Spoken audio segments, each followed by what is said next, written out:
Okay, this is example 2, and the following system is 4x plus 6y equals 12, and 6x plus 9y is also equal to 12.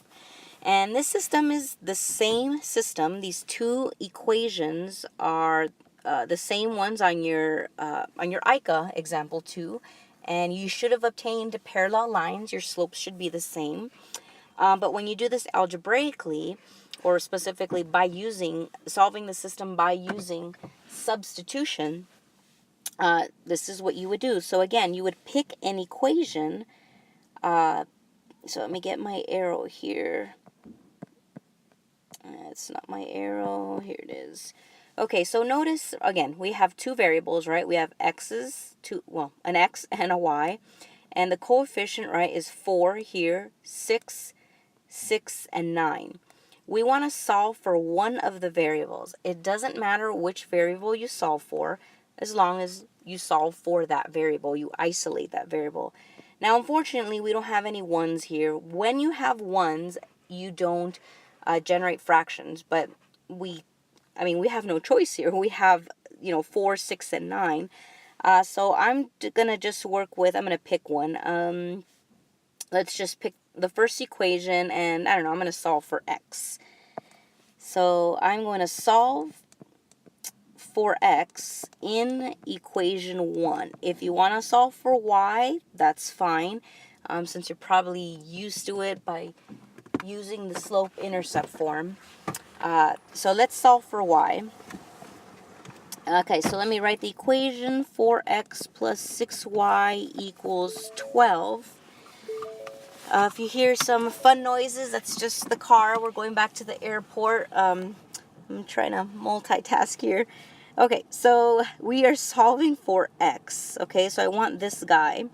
So I'm going to subtract 6y from both sides. Okay, so when I do that, I obtain this. And I want x, not 4x. So I'm going to divide, right, both sides by 4.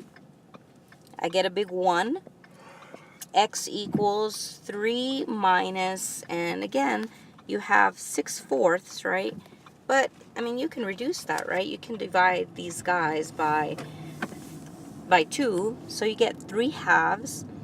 So you get 3 halves y. And let me get my blue. And that is what x is equal to. Now, I want to point out, let's see, maybe in yellow, okay, this is not the slope-intercept form, right? The slope-intercept form is y equals mx plus b. Okay, this is not y equals mx plus b. This is x equals, blah, blah, blah, y. So just be careful. So here I have solved for x. So I'm going to substitute my expression in y back into the equation I haven't used. So I believe this was equation 1. So this guy is going right there. That's an arrow. Oh, I'm getting car sick. Okay, almost there. So we have, let's substitute that back. Let's go to white. Okay, so we have 6x. Well, what's x? It is 3 minus 3 halves y. Right, I can't put those together because they're unlike terms. Let's see, plus 9y equals 12. And let me move this up a little bit. Okay, so again, here's an equation in y, right? But we know how to solve these from chapter 6. So if we distribute this 6, right? 6 times 3 is 18. And then we get, let's see, plus 6, right? That's really a plus, times negative 3 halves y.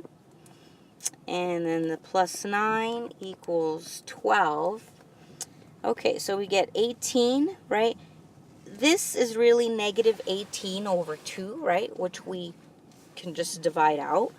I like to just reduce it right now. So 2 goes into 6, right, 3 times. 3 times negative 3 is negative 9, right? Or negative 18 over 2 is 9. And combine like terms. And I actually forgot a y here. Well, these guys are like terms, right? But they happen to be 0 or 0y. So we're just left with 18 equals 12. Well, 18 is not equal to 12, right? I can get those replaced all the time. This is a false statement. Sorry, I'm teaching online here. I'm almost done.